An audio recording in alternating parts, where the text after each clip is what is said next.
Regarde-moi.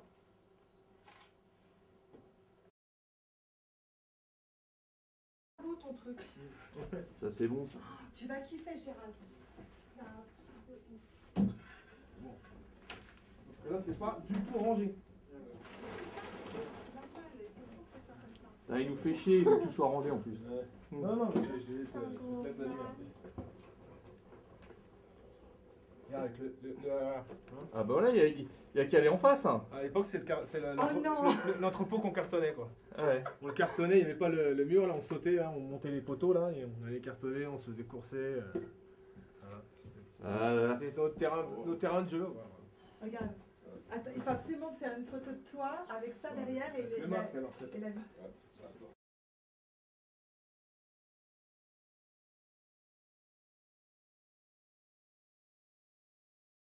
J'ai commencé tout de suite à m'inspirer, tout de suite, qu'on s'appelle de ce que faisait Mode Tout, Bandeau, je sais pas moi, aussi ce que je voyais sur Danse Pré-Canard, Tess Voyard, après quand c'est arrivé, quand le bouquin est sorti.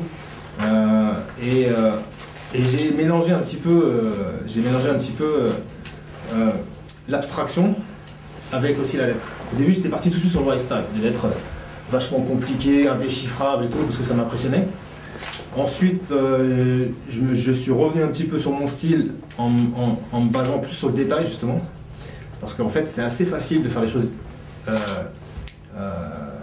qui sont compliquées, parce que tu noies un peu le poisson, quoi. C'est-à-dire que même si tu as des défauts, des courbes qui sont pas jolies, des lettres qui sont pas forcément équilibrées, ça se voit pas, parce que tu vas mettre plein de fleuritures autour, et si en plus tu as un peu de talent au niveau des couleurs, et que tu sais dessiner, vraiment tu vas avoir du dessin ou de la perspective, ça va éblouir un peu les gens, tu vois, et du coup tu vas effacer le fait que tu maîtrises pas bien tes lettres. Donc après je me suis remis en question, grâce à mes potes, à d'autres influences que j'ai eues, comme quand je suis rentré dans les Hazards en 91 avec Sino, qui lui venait d'une école de Garande, qui faisait la typographie, ils étaient vachement à cheval sur dessiner une lettre, qu'elle soit bien équilibrée, qu'elle soit belle et tout ça. Donc du coup je suis revenu sur la lettre un peu plus simple. Et après, de cette lettre un peu plus simple, après j'ai recommencé à la compliquer. Donc en fait, maintenant, je me base vachement sur la lettre et sur l'esthétisme de la lettre. C'est-à-dire, j'essaie quand même que malgré la complexité du dessin au final, que la lettre soit existante. C'est-à-dire que, bien sûr, à ma façon de la voir et avec mon évolution, mais elle est toujours existante. C'est-à-dire qu'il y a un travail de lettre. Et c'est vrai que c'est souvent peu accessible, sauf pour les puristes qui suivent vraiment l'évolution du graffiti et qui acceptent de faire une recherche dans tout ce qui est déchiffrage des lettres, comment on a déformé la lettre, toute l'évolution qu'on lui a apportée. Comme ça, là, on parlait tout à l'heure de ce sketch, ça a été une inspiration médiévale, un peu guerrier, à l'époque je m'inspirais, c'était un peu Warcraft ou le film 300, enfin voilà, c'était voilà, donc il y a le S, c'est un S dragon, il y a le 2 à la fin, c'est comme une espèce de licorne, enfin tu vois, donc il y a tout un délire derrière. Le K, on dirait une masse d'armes, voilà, un truc un peu avec des boucliers, comme ça. Donc il y a un travail de lettres. C'est vrai que pour ceux qui ne sont pas du monde du graffiti, ça leur paraît étrange, ils comprennent pas trop, ils regardent ça comme ça, ils ont du mal à rentrer dans le jeu. Mais dès qu'on commence à rentrer dans le jeu, on commence à comprendre et tout ça, et à voir l'évolution qu'on s'appelle de mes sketchs, on y prend goût, quoi. Et après, ça a tout son sens, en fait. Voilà. Mais ouais, le détail est important, ça devient important. Tu vois. Mais tu es très connu pour ce sens du détail, le jeu sur le lettrage, le wild style, etc.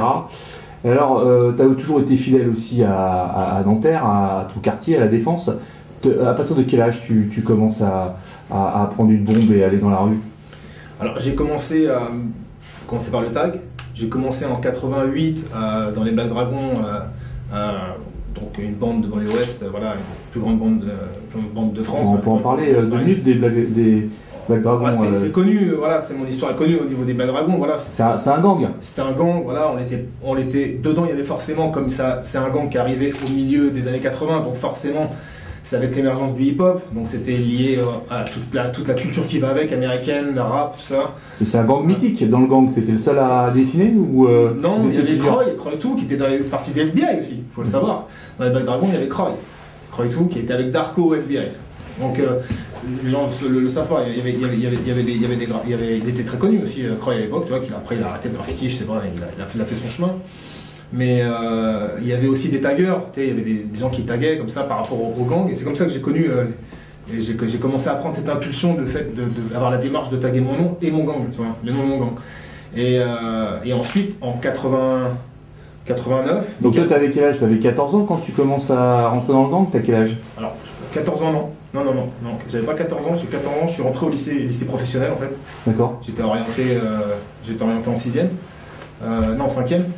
Et donc dans la même année, je fais connaissance avec des Black Dragons, donc peut-être, vas-y, on va dire 16 ans. 15-16 ans, ouais, 15-16 ans. Pas moins, non, 14 ans, non. Et ça devait être 87-88, j'ai commencé à fréquenter les Black Dragons.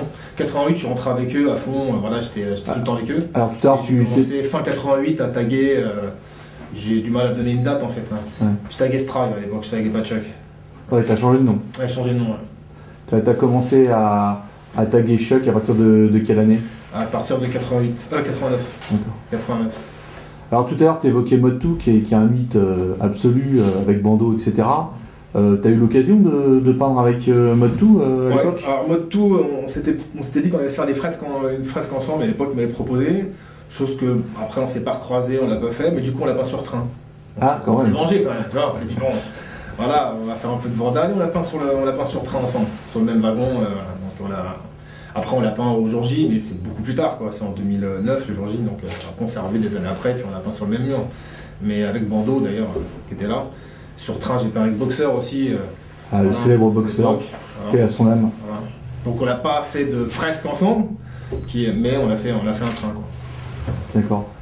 Alors là, derrière, là, dans le décor, je vois un Schtroumpf. J'ai vu que tu avais participé à la vente Arturial il y a quelques semaines, où tu as cartonné, puisque tes 2 toiles sont parties, je sais plus, à 3000 ou 5000 euros, quoi. Donc, est-ce que c'est pas un petit peu la reconnaissance, j'allais dire, du milieu d'art sur Shop2? Tu as eu du mal à rentrer dans le rang, dans le sens où au début ça t'intéressait pas tellement les galeries. Qu'est-ce qui fait qu'un jour on passe du mur à la galerie? Ça a été quoi un peu le cheminement? C'est vrai que ça fait un peu polémique dans le monde du graffiti, le fait d'avoir l'automatisme de faire des toiles ou de les vendre, des choses comme ça. Mais curieusement, il y a une différence d'ailleurs. C'est une différence, mais après c'est une différence qui est liée plutôt à, comment ça s'appelle, chaque personne en fait a sa propre sensibilité et a son propre passé. Pourquoi il fait du graffiti? Il n'y a pas un graffiti, en fait, il y a des graffitis. Dans un même mouvement, il y a plusieurs tendances en fait. Et tu verras dans tous les mouvements, que ce soit politique, religieux ou non, l'être humain il est comme ça. Il y a toujours une extrême droite, une extrême gauche et un juste milieu. Et c'est vrai que moi, quand je suis rentré dans le graffiti, je ne me suis pas posé la question est-ce que j'ai le droit de faire des toiles ou pas. Je suis rentré dans le graffiti en sachant que c'était quelque chose de contestataire. C'était lié, moi personnellement, mon histoire personnelle était liée au gang. Ensuite, j'y ai connu un côté artistique parce que je voyais la gare de Cergy et de la Défense qui était magnifique et tout, je voyais des graphes partout et ça m'a donné envie de faire comme eux. Donc après, j'ai eu une démarche plus artistique, donc même si je lâchais pas le tag sauvage, vandale, qui était plus pour moi une publicité en fait, une publicité imposée partout, plus t'en mettais, plus t'étais connu. C'était un peu c'était un game en fait, t'étais dans une concurrence en fait, et c'était lié aussi à l'adolescence, etc. Mais j'ai toujours vu les graffiti artistes autour de moi peindre sur un sac, sur un blouson, on a toujours fait des sketchs, donc le sketch c'est la base, tu vois, le sketch c'est la base. T'es bien obligé de faire un sketch au début, et en soi ce sketch il est aussi une œuvre. Il est une œuvre, la preuve, les gens veulent les conserver, conservent les sketchs et certains les vendent, mais ils veulent les acheter. Donc en soi c'est une œuvre. Donc passer du sketch, après refaire ton sketch sur une toile, je vois pas la différence. C'est exactement la même chose, c'est la même démarche. Et si on regarde bien les graffiti artistes américains, tous, pratiquement, enfin tous eux, dès le départ, ont fait des expositions. C'est-à-dire qu'ils ont quand même eu la démarche de vouloir sortir de l'ombre à un moment pour briller aussi. Voilà. Un break, tu vois, c'est puis pour conserver voilà, aussi autrement le... Voilà, je veux dire, voilà, regardez, j'ai du talent, j'existe, même si je viens d'un ghetto ou je viens d'une banlieue, entre parenthèses défavorisée, il y a des talents qui sont émergents, etc. Et d'un seul coup, tu veux sortir de l'ombre à la lumière. Maintenant, il y en a d'autres qui vont faire des graffitis pour la pure adrénaline, qui veulent tout péter, tout saccager, machin, et puis ça va faire, ils vont passer un temps de leur vie dans ce mouvement, puis après ils vont disparaître, et puis ils vont rentrer dans le rang, parce qu'en fait on rentre tous dans le rang.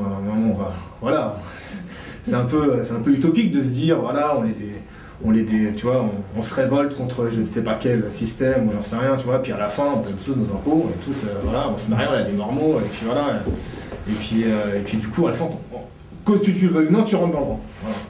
Donc tout ça c'est une polémique. Maintenant au début ça me prenait un peu à cœur parce que c'était souvent virulent sur les sites internet, tout ça, ouais, c'est des vendus, ils vendent leurs graphes, machin, et j'ai dit mais attends, je me dis j'ai pas signé de contrat moi quand je suis rentré dans le bon graffiti, je suis pas rentré dans une secte, je sais pas, tu vois, j'ai pas rencontré Raël ou je sais pas, tu vois, non, on m'a pas dit t'as pas le droit de faire ci, t'as pas le droit de faire ça, non, au contraire c'est la liberté, je suis libre.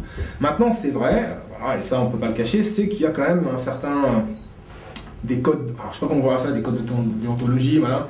C'est vrai que souvent c'était lié, le respect du graffiti artiste, il passait déjà par son passé dans la rue. Aujourd'hui, maintenant, c'est de moins en moins le cas. C'est-à-dire qu'on voit des articles qui vont être vendus dans les ventes aux enchères, ou des galeries, etc., qui n'ont aucun passé dans la rue, ou alors c'est un passé de 6 mois, où tu vois, tu as fait un collage par-ci, un collage par-là, avec Internet, c'est diffusé mondialement, on dirait que tu as tout pété, mais en fait, tu n'as rien fait du tout. T'as juste fait, voilà. Mais il y a des gens qui s'assument dans ça, il n'y a pas de souci, tu vois. Ceux qui s'assument, il n'y a pas de problème. Mais c'est vrai que souvent, c'est lié, le respect, il est quand même lié à ton passé dans la rue. Voilà. Mais c'est pas le cas pour les collectionneurs. Ils s'en foutent, quoi, du passé du graffiti artiste, qu'est-ce qu'il a fait, c'est quoi son historique, etc. Je pense que c'est deux mondes différents, en fait. Voilà. Donc maintenant, moi, je me pose pas la question, en fait. C'est-à-dire que je lis les deux. Je lis la peinture dans la rue. Donc on va dire underground, ou voilà. Et la fresque aussi, la fresque murale qui est purement graffiti dans un terrain vague, hein, et la peinture sur toile. Maintenant, les gens sont libres de ne pas appeler ça du graffiti. C'est-à-dire, si vous voulez pas l'appeler du graffiti, les gens ne veulent pas l'appeler du graffiti, bah, qu'il l'appelle autrement. Je sais pas, même Alain Billy-Galiza qui appelait ça du pressionnisme, voilà, par exemple. Voilà. Street art. Ou du street art. Après, street art, c'est générique. C'est un terme générique, un peu une marmite, là, on met tous les légumes, tu vois. Voilà, c'est-à-dire que tu as fait un... Je sais pas moi, à la rigueur, t'as collé quelque chose sur un poteau, c'est du street art. Donc, le graffiti art comme nous on l'a vécu, c'était quand même vachement lié à la... C'était essentiellement lié à la lettre, et en fait, moi j'appelle ça l'art d'écrire son nom. Voilà, c'est de sublimer en écrivant ton nom. C'est l'art pour moi d'écrire son nom. C'est-à-dire t'écris ton nom, mais d'une façon personnelle, et tu attires l'œil et t'en fais, t'as fait de ton nom et de ton écriture de l'art. Voilà, c'est la typographie moderne ou la calligraphie moderne, quoi. Voilà. Une autre façon de voir la calligraphie. C'est d'ailleurs ça qui est extraordinaire. Dans le monde entier, on utilise les mêmes lettres, et dans le monde entier, tout le monde s'est mis à jouer avec les lettres pour en faire des œuvres d'art. C'est effectivement. Et voilà, c'est kiffant. Et en plus, c'est abordable à tout le monde. C'est-à-dire que là, comme je voyais ta fille qui m'a posé une question, elle me dit « Ah, vous savez très bien dessiner. » Non, je ne suis pas un dessinateur. Je ne passe pas des heures à dessiner. Je ne fais pas de bande dessinée. Je ne suis pas un spécialiste du dessin. Mais par contre, à force de déformer les lettres et de dessiner des lettres, bah, du coup, j'ai réussi à y mettre une espèce d'esthétisme et un équilibre. J'ai réussi, grâce à ça, à prendre un peu la perspective.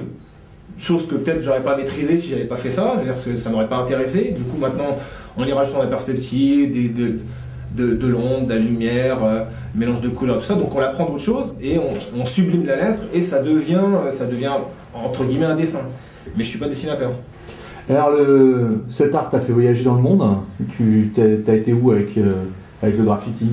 Bah, déjà dernièrement, le dernier voyage, c'était, je reviens de Dubaï et du Qatar. Dubaï, je faisais partie de l'équipe organisatrice et artiste invité aussi, voilà, avec donc Futura 2000 et Bled. On est rentré dans le record des Guinness, enfin 2014, on a fait la plus grande toile du monde. Ah oui, c'est vrai. Ouais. La plus grande toile du monde à Dubaï. Pourquoi Dubaï? Bah, ils ont les moyens, c'est tout. Je veux dire, on n'aurait pas fait ça à Paris parce que personne n'aurait osé le faire et puis il faut quand même, voilà, il faut y mettre de l'oseille et de la volonté. Voilà, bah, eux ils l'ont fait. Bon, voilà, ça s'est passé à Dubaï parce que voilà, quelqu'un a eu l'idée, ils l'ont proposé, ils ont dit oui. Voilà.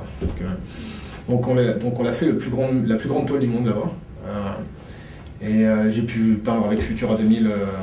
On a fait une fresque ensemble. En fait, j'ai fait comme ça s'appelle, un graffiti en arabe. Et dont lui, il a participé on a fait le fond ensemble en fait. Ouais. Voilà, donc il y avait c'est génial. Voilà, c'était une bonne expérience de rencontrer Futura et puis de peindre avec lui. Et après, j'ai eu un plan sur le Qatar et j'ai bossé aussi en Arabie Saoudite. Curieusement, il y a du graffiti depuis presque 10 ans en Arabie Saoudite. Donc, un des premiers magasins, des premiers shops de graffiti qui s'appelle Iwaya, qui m'ont contacté par le biais de El-Cid. De El-Cid, il m'a dit écoute, j'ai des potes là-bas qui ont fait qu'on s'appelle un. Tu connais bien El-Cid? Oui, je connais bien El-Cid. Il est en vente, j'ai vu sur. Oui, il marche très bien. C'est joli ce qu'il fait, j'aime beaucoup. Voilà, et puis en plus, il a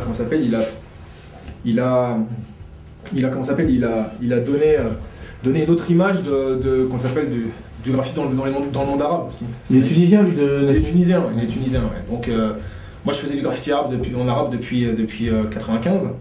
Mais je le faisais timidement, je le faisais de temps en temps, j'avais fait quelques fresques, quelques sketchs et tout ça. Et le site, lui, il a ramené de la pêche à ça, et puis il a réussi à propager son art un peu partout dans mes Moyen-Orient. Donc c'est lui qui m'a contacté pour travailler avec ces gens-là en Arabie Saoudite, et du coup, moi j'étais étonné, je me dis, il y a du graffiti en Arabie Saoudite. Et donc du coup, j'ai fait quelques fresques là-bas, sur place.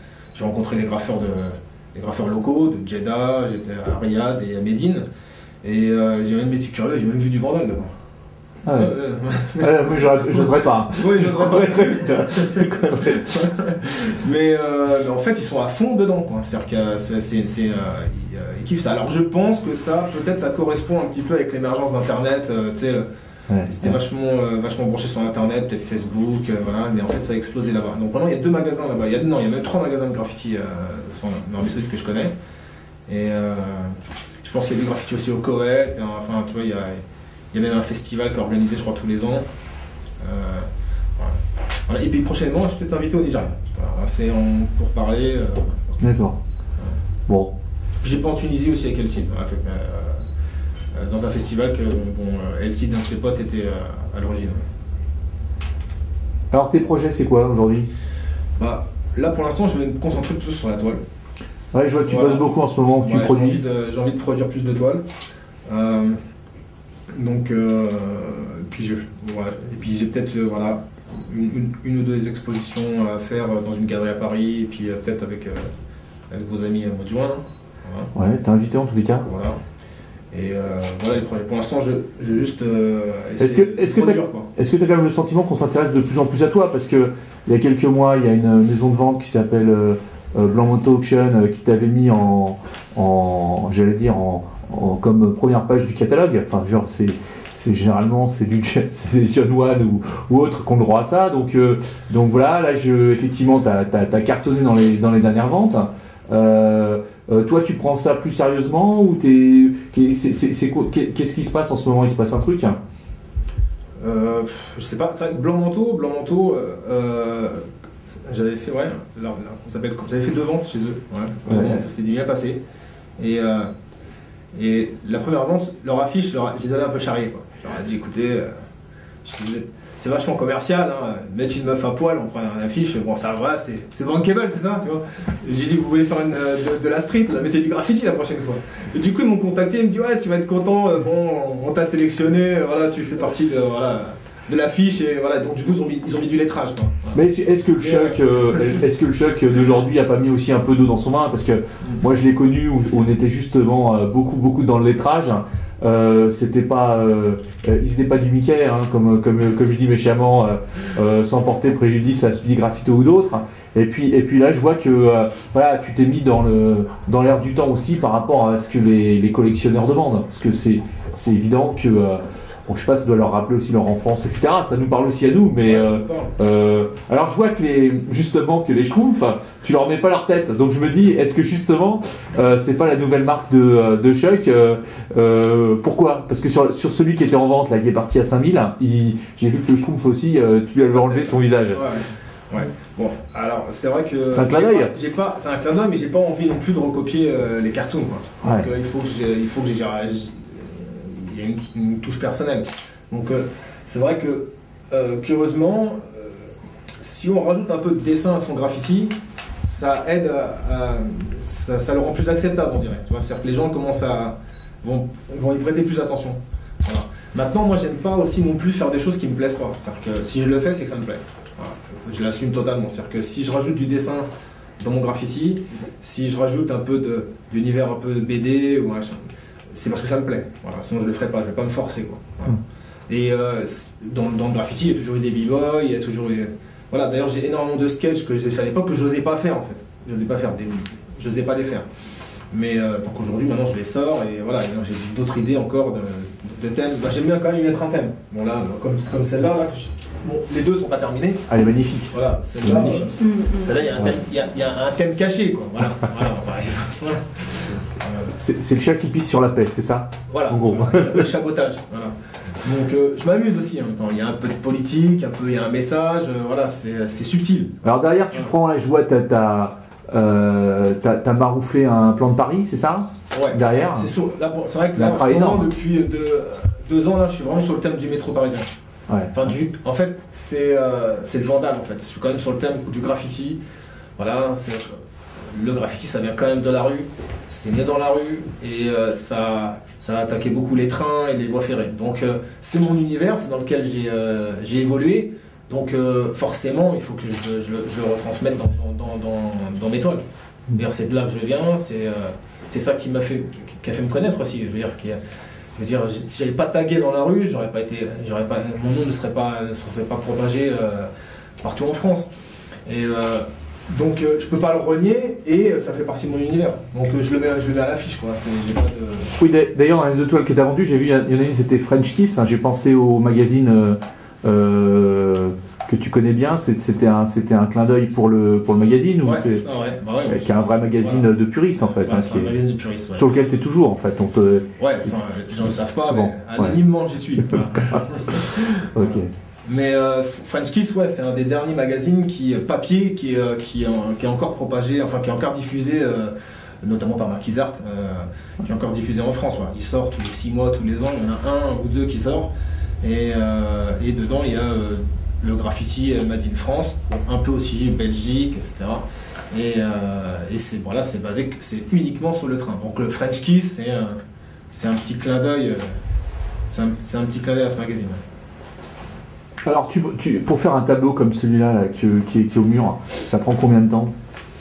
Alors, c'est en 2 étapes. La première étape, c'est la création en papier. Donc voilà, ça, je peux pas le quantifier. C'est-à-dire que je peux rester une journée à dessiner, comme je peux passer une semaine, parce que j'y arrive pas, parce que voilà. Alors si je veux faire du graffiti vraiment compliqué, du sketch avec du white style, tout ça, c'est vrai que des fois je peux prendre plusieurs jours pour pouvoir faire une maquette, vraiment une maquette, et ensuite la réalisation. Il me faut aussi une semaine pour la réalisation, entre les temps de séchage, tout ça. Hein. Puis voilà, il y a toujours des hésitations. J'aime bien regarder une toile longtemps aussi, revenir dessus. J'aime pas faire une toile et hop, c'est fini. Hein. Donc c'est beaucoup de travail. Voilà. Donc c'est pour ça que j'en fais plusieurs à la fois. C'est pour ça que celle-là elle n'est pas terminée, celle-là n'est pas terminée. Il n'y en a aucune qui est terminée. Celle-là n'est pas vraiment terminée, il y a encore quelques détails. Celle-là n'est pas vraiment tout à fait terminée. Celle-là aussi, en fait, j'essaie de travailler sur plusieurs toiles à la fois. Comme ça, celle-là sèche. Celle-là, voilà. Là, j'ai fait le collage. Et puis en même temps, comme ça, au moins, je les regarde pendant plusieurs semaines et je change d'avis. Je suis constamment en train de changer d'avis, en fait. ne serait-ce que sur les couleurs. Si je regarde une toile trop longtemps, je vais la retoucher. Il ne faut pas me la laisser trop longtemps dans les mains parce qu'à la fin, elle ne va plus me plaire ou je vais voir un petit détail, je vais voir changer. Ouais. Des fois, c'est bien, hein, il y a une toile que je n'osais pas sortir et puis 3 ans après, je l'ai reprise et d'un seul coup, elle était mortelle et je l'ai vendue direct. Ouais, mais elle m'a mis 3 ans, peut-être plus de 3 ans, elle a été dans mon atelier. Quoi. Il m'a fallu 3 ans, le déclic, tiens, ça y est, j'ai bossé une journée de plus ou 2 journées de plus comme ça m'a pris un matin et hop, d'un seul coup, j'ai trouvé mortel et hop, j'ai sorti. Bien, bah donc le 3 juin prochain, il y aura une expo, tu seras la tête d'affiche de la plage de Boran-sur-Oise, qui est un magnifique bâtiment art déco où il y aura une grande expo de street art. Quelques-unes de mes toiles d'ailleurs de collectionneurs aussi seront présentes, on sera ravis de t'accueillir. Et puis si tu as le temps de nous faire un mur, je viendrai avec les bombes pour que tu puisses faire le show en live. Voilà. Ah, volontiers. Merci de ton accueil. Et puis à très bientôt. Ah bah bientôt. Au revoir. Merci à tout le monde.